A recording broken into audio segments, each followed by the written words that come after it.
Hello guys, welcome back to my channel. రుచికరమైన function style సేమియా కేసరి చేసుకుందామా? అయితే ఈ వీడియో చూసేయండి, రెసిపీ చెప్పేస్తాను.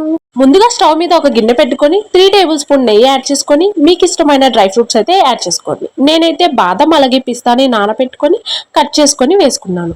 బాదంని అలాగే పిస్తాని బాగా ఫ్రై చేసుకొని ఒక గిన్నెలోకి తీసుకోండి. ఆ తర్వాత నా దగ్గర ఉన్న సన్న సేమియాని వేసుకొని ఒకసారి బాగా గోల్డెన్ బ్రౌన్ కలర్ లో ఫ్రై చేసుకోండి. మీ దగ్గర సన్న సేమియా లేకపోతే నార్మల్ సేమియా కూడా యాడ్ చేసుకోవచ్చు. ఫ్రై అయిన సేమియాలోకి తగినంత వాటర్ యాడ్ చేసుకొని కలిపి ఒక కప్పు పంచదార కూడా యాడ్ చేసుకొని సేమియాలో పంచదార బాగా కరిగేలా కలుపుకోండి.